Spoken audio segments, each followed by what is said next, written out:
दोस्तों Nifty weekly analysis की एक और वीडियो में आपका स्वागत करता हूं। दोस्तों निफ्टी की फाइनल क्लोजिंग हमें मिली है 21,456 की और इस वीक में निफ्टी ने 487 पॉइंट ऊपर जाके क्लोज किया। इस तीन कैंडल को जरा ध्यान से देखिए। ये वाली जो कैंडल है वो कैंडल है 475 पॉइंट की, ये वाली कैंडल है 700 प्लस की और ये वाली जो कैंडल है वो 487 की। इसीलिए मैं बार बार आप लोगों से बोल रहा हूँ कि आप लोग रजिस्टेंस मत ढूंढो, बस टारगेट को ध्यान रखो कि ऊपर का टारगेट क्या है और उस टारगेट के पास जाके निफ्टी किस तरह से रिएक्ट करता है। लास्ट वीक मैंने यही बताया था आप लोगों को, ध्यान रखिएगा 21,022 इस लेवल के पास निफ्टी क्या करता है, इस लेवल के पास किस तरह से रिएक्ट करता है। तो पिछले देखेंगे तो इस वीक में और लास्ट वीक में मिला के लगभग हम 6 दिन इसी लेवल के आसपास हम घूमते रहे। 21,022 को हम क्रॉस नहीं कर पा रहे थे और जैसे हमने 21,022 को क्रॉस किया हम यहाँ पे पहुँच गए 487 के आसपास, यानी 492 का हमने इंट्राडे में हाई लगाया है और हमने क्लोजिंग दी है 21,456। तो हाई लेवल के आसपास हमने जाके क्लोज किया और कंटिन्यू देखिए। लास्ट वीक हमने जब एनालिसिस की तो 6 वीक था, अभी देखिए 7 वीक कंटिन्यू चला जा रहा है। लास्ट वीक मैंने आप लोगों को कई चीज़ें बताई थी, लेकिन मैं आप लोग को यही चीज़ें बताते रहता हूँ कि ध्यान से चार्ट को आप देखना, चार्ट को देखने की कोशिश कीजिए कि चार्ट क्या बोल रहा है।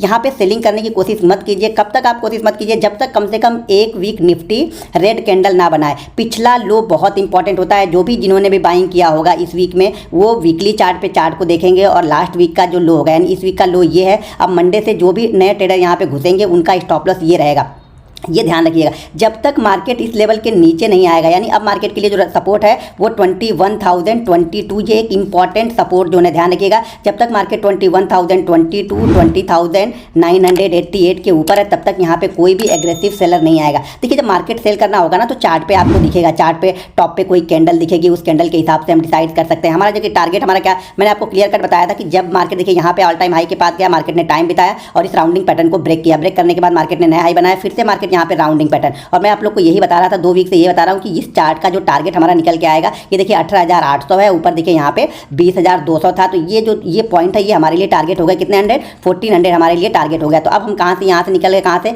20,200 से हम पहुँच चुके हैं 21,400, यानी 1200 पॉइंट की रैली यहाँ पे हो चुकी है। 200 पॉइंट का और यहाँ पे मूव है, उसके बाद मार्केट किस तरह से रिएक्ट करता है, क्या यहाँ पे सिचुएशन बनती है उसके हिसाब से डिसाइड करेंगे। लेकिन इस 200 पॉइंट के लिए नए एग्रेसिव यहाँ पे आपको बाइंग नहीं करनी। बाइंग के लिए थोड़ा सा आपको वेट करना पड़ेगा। मैं बार बार बोल रहा हूँ कि बायर हमेशा इसको कंट्रोल करने के लिए आएंगे। बायर कहां तक कंट्रोल करने के लिए आएंगे, जब मार्केट यहां से अगर आप देखेंगे 21,200 21,100 के आसपास आएगा तो यहां पे बायर कंट्रोल करने के लिए आ जाएंगे, क्योंकि पहला सपोर्ट जब तक ब्रेक नहीं होगा। पहला सपोर्ट क्या है 21,022, ये हमारे लिए पहला सपोर्ट है। जब तक ये सपोर्ट ब्रेक नहीं होगा तब तक सेलर यहां पे नहीं सोचेंगे और जब सपोर्ट लेवल के आसपास आएगा जो भी लोग रैली को मिस कर रहे हैं वो लोग एंट्री लेंगे और वो लोग फिर नया हाई लेके जाएंगे। तो हमेशा टॉप पे ध्यान रखिए कि टॉप पे किस तरीके की कैंडल बनती है। ऐसी कैंडलों में यहाँ पे आप शॉर्ट मत कीजिए, नहीं तो आप ट्रैप हो जाएंगे। बहुत सारे लोग सिर्फ शॉर्ट की बातें कर रहे हैं। देखिए जब मार्केट ऐसी सिचुएशन पाता है तो मार्केट के पास खुला नीला आकाश होता है, मार्केट कहीं तक भी जा सकता है। तो ये ध्यान रखिए, अपने टारगेट को नजर बना के रखिए, प्रॉफिट को जल्दी बुक मत कीजिए, प्रॉफिट को वेट कीजिए। आप देखिए 6 वीक से 7 वीक हो गए कंटिन्यू, किसी भी वीक में निफ्टी ने लास्ट वीक के लो को ब्रेक नहीं किया, यानी लास्ट वीक का जो भी लो बना है उस लो को ब्रेक नहीं किया है। इसीलिए यहाँ पे सेलर एक्टिव होते हुए नहीं। मैं बार बार चीज़ों को आप लोग को समझाता हूँ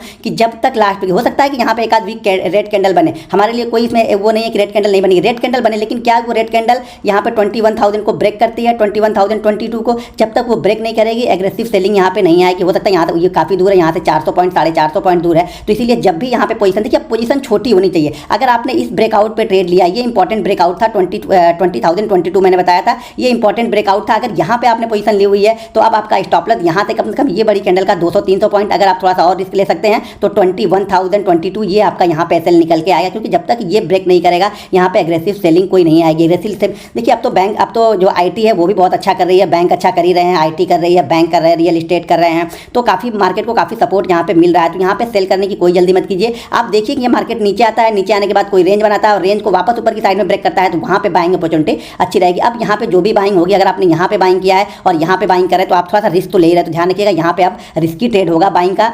हाँ, हो सकता है यहाँ पे 200 पॉइंट 300 पॉइंट और आपको मिले, लेकिन जब ये रिस्की ट्रेड होगा, क्योंकि जिन्होंने यहाँ पे बाइंग करके जो शांति से बैठे हैं, यहाँ पे जैसे उनको वीकली चार्ट पे कुछ निगेटिव दिखेगा फिर वो लोग प्रॉफिट एक बार बुक करेंगे, फिर वेट करेंगे अपना 21,000 के आसपास मार्केट किस तरह से रिएक्ट करता है और रिएक्ट करने के बाद वापस ब्रेकआउट करेगा या इस रेंज में। मान लीजिए यहाँ पे इसने टाइम बिताया, जैसे लास्ट वीक देखिए 21,000 के पास 6 दिन उसने टाइम बिताया। बिताया, टाइम बिताने के बाद वो बहुत आसानी से ब्रेकआउट दिया, तो उस ब्रेकआउट पे बहुत सारे लोगों ने एंट्री ली होगी, तो उनको भी यहाँ पे 400 से 450 पॉइंट ऑलरेडी मिल गए हों। तो उसी तरह की सिचुएशन अगर यहाँ पे फिर से बनती है और फिर ब्रेकआउट करता है तो फिर यहाँ पे छोटी सी पोजीशन आप ऐड कर सकते हैं, क्योंकि आप बड़ी पोजीशन अभी फिलहाल मत लीजिए। बड़ी पोजीशन अगर आपके पास है तो उसको होल्ड जरूर कीजिए, लेकिन इस लेवल के आसपास बड़ी पोजीशन नहीं, छोटी पोजीशन। यानी मान लीजिए आपकी कैपेसिटी है 100 रुपये की बाइंग करने के लिए, तो अब यहाँ पे आपको सिर्फ 25 रुपये पर ही 25 रुपये का ही बाइंग करना है। कब? जब ब्रेकआउट होगा तब। इस फ्लो में मत जाइए। अब ब्रेकआउट का वेट की, ब्रेकआउट का वेट मतलब यहाँ पे 1-2 दिन कंसोलिडेट करें और कंसोलिडेशन के बाद फिर से ऊपर की तरफ का ब्रेकआउट दे, तब आप यहाँ पे छोटी सी क्वांटिटी को ऐड कीजिए। नहीं तो बहुत सारे लोग यहाँ से पोजीशन बना के बैठे हुए हैं, तो बहुत अच्छे प्रॉफिट में बैठे हुए हैं। तो एक बार भी अगर थोड़े बहुत भी प्रॉफिट बुकिंग होगी तो थोड़ा सा ये ध्यान रखिएगा, 300-400 पॉइंट अगर आप टॉप पे जाओगे खरीदने तो 300-400 पॉइंट आप फंस जाओगे। सबसे अच्छी बाइंग रेंज तब होगी जब ये 21,000 के आसपास आके कंसोलिडेट की, ध्यान रखिए 21,000 के पास आ जाइए नहीं,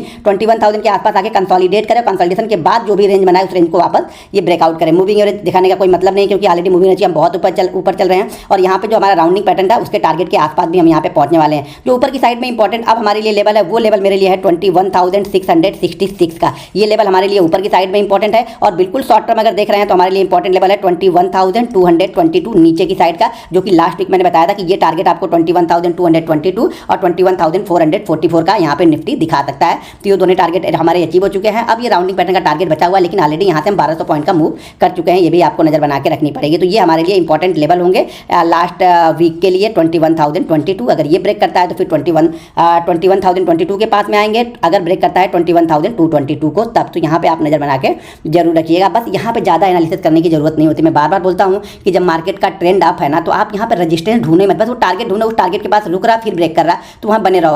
आप यहाँ पे आपको सपोर्ट ढूंढना है। अगर आपने बाइंग नहीं किया मार्केट सपोर्ट, पहले सपोर्ट लेवल के आसपास हमेशा बाइंग आएगी, ये ध्यान रखिए कि पहले सपोर्ट लेवल के पास हमेशा बाइंग आएगी। अगर पहले सपोर्ट लेवल को ब्रेक करता है तभी सेलर आएंगे, और तभी जो यहाँ पे जो लोगों ने बाइंग किया है वो लोग प्रॉफिट बुकिंग करेंगे। तो इस पे आप नजर बना के जरूर रखिएगा। अगर वीडियो पसंद आए तो वीडियो को लाइक और शेयर जरूर करते रहिए। मिलते हैं नेक्स्ट वीडियो में।